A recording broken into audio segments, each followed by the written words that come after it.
আসসালামু আলাইকুম রহমতুল্লাহ। সোর পালালে বুদ্ধি বাড়ে। আমি বিষয়টা নিয়ে খুব অবাক এবং অভিভূত হয়েছি যে সাতপন্থী এবং জুবায়েরপন্থী এদের মধ্যে গতকাল রাতে তুমুল সংঘর্ষ হয়েছে। এই সংঘর্ষে ৩ জন নিহত হয়েছে এবং শতাধিক লোক আহত হয়েছে। আমার কাছে বিষয়টা এত অপ্রীতিকর লাগছে সেটা আমি বলে শেষ করতে পারবো না। এই সরকার আসার পর থেকে এই সাতপন্থী, জুবায়েরপন্থী আর ইজতেমা, এই ৩টা বিষয় ধারাবাহিকভাবে কোনো না কোনো নিউজে আমি দেখি বা এগুলো দেখা যায়। প্রথমে কাকরাইল মসজিদে এক জুম্মার নামাজের দিন সাতপন্থীরা আসলো, সেখানে তারা নামাজ কালাম পড়লো। এরপরে তারা আমার যতটুকু আমি জানি, একটা চ্যানেল থেকে দেখছিলাম, ওরা যমুনা অতিথি ভবন, আমাদের যে ডক্টর মোহাম্মদ ইউনূস সাহেব যেখানে থাকেন ওখানে গিয়েছিলেন। যে ওনারা বলছেন আমরা 5টা মিনিটের জন্য এই স্মারকলিপিটা আমরা জুবায়েরপন্থীকে সাতপন্থী যায় একটা পন্থীর লোক, ওখানে 5টা মিনিটের জন্য আমরা ওখানে যাব, যে ওনার হাতে এটা দিয়েই চলে আসবো 5টা মিনিট। কিন্তু ওখানে আমাদের ডক্টর মোহাম্মদ ইউনূসের যিনি প্রেস সচিব শফিকুল আলম, উনি বললেন কোনোভাবে যাওয়া যাবে না, উনি অসুস্থ, আপনারা দেন, আমি আশ্বস্ত করছি যে আমি নিজে এটা নিজ দায়িত্বে ওনার কাছে পৌঁছে দেব। এরপরে বেশ কিছুদিন চলে গেল, এরপরে ইজতেমার সময় হয়তো চলে এসেছে। এরপরে ঘটনা হলো, আমি গত 2 দিন আগে গাজীপুরে আপনাদের পুলিশের কমিশনারের যে বিল্ডিং কোয়ার্টার বা বিল্ডিং বা আপনার ওখানে যারা আছে ওটাকে দেখলাম সাতপন্থীরা ঘেরাও করেছে। ঘেরাও করার পরে সেখানে তারা কিছু দাবি জানিয়েছে। পরে ওরা দেখলাম ওদের মাইকে বলছিল যে আপনার পুলিশ কমিশনার সাহেব আমাদের সাথে বসবেন, আমাদেরকে ধৈর্য ধরে থাকতে হবে। এবং সেখানে তারা একটা সমাবেশ করেছিল। ওই দিন আমি হিউজ লোকজনের দেখছিলাম, একটা সমাবেশ করেছিল।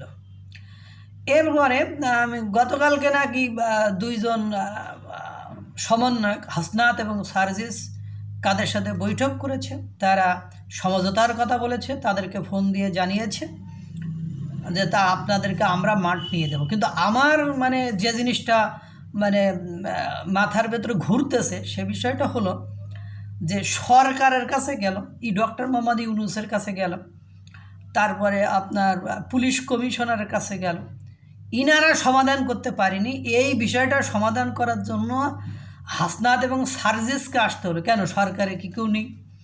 এবং আরও যেটা অপ্রীতিকর মনে হয়েছে সেটা হলো যে এই আমাদের বাংলাদেশে যে ইজতেমা, এই ইজতেমা বিগত কয়েক বছর ধরে 2 সেশনে হয়।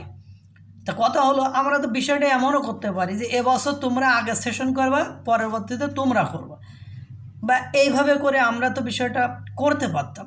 এরকম তো না হঠাৎ করে এবছরই সাতপন্থীরা আসতে চাইছে, এর আগে কখনো আসেনি, এরকম তো না। এরকম যদি হইতো তাহলে একরকম হইতো। যাই হোক, এখন এই সম্পর্কে আমার অত বেশি ধারণা নেই, আমি জানিও না। কিন্তু আমার খারাপ লাগছে যে এই ইজতেমাকে কেন্দ্র করে আমার বিগত ইতিহাস এরকম নেই যে এরকম করে হাঙ্গা বা এই ধরনের সংঘর্ষ হয়ে 3 জন মানুষ মারা যাবে, শত শত লোক নিহত আহত হবে।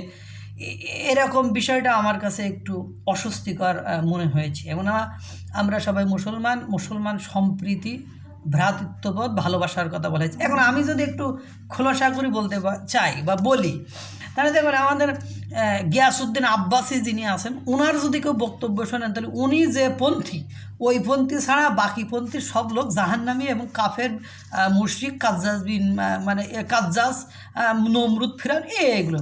এবং আহলে হাদিসদের যে সিস্টেম, ওই সিস্টেম অনুযায়ী বাকি যে সিস্টেমগুলো ওনারা হলো বিদাতি। এবং আমরা হানাফি যারা আছি তাদের অনুযায়ী হানাফি হলো একটা সংগঠন বা হানাফি একটা দল, যে দলের মানুষ মানে সই তরিকায় আছে, তাহলে আমরা যদি ঠিক হই তাহলে বাকি রাখি মানে ভুল পথে আছে। এখন দেখা যায় আমাদের মুসলমানদের ভেতরে 73টা দল হয়ে গেছে এবং এরা বিভিন্ন পন্থী। আমরা নিজেদের মধ্যে মারামারি করছি। তাহলে এখন ঘটনা হলে এর মানে এই নয় তো যে আহলে হাদিসরা ওই অন্য সব মাযহাবের লোকদেরকে হত্যা করে দেবে, এরকম বিষয়টা এরকম তো নয়। আবার যদি অন্য মাযহাবে 4 মাযহাবের লোক যায় আহলে হাদিসরা মাযহাব মানে না, তো এদেরকে হত্যা করে দেবো। যারা পীর ভক্ত, তো ওদেরকে সব আমরা যেহেতু পীর শিরক মানে পীর মাজার পূজা করা শিরক, তাহলে এখন কত সব মাজার পূজারী যারা আছে তাদের সকলকে আমরা হত্যা করব। এখন কত শিয়াদেরকে সব হত্যা করে দেবো, সুন্নিদের সব হত্যা করব, কুর্দিদের হত্যা করবো, তুর্কিদের, এভাবে তো আর জীবন চলে না।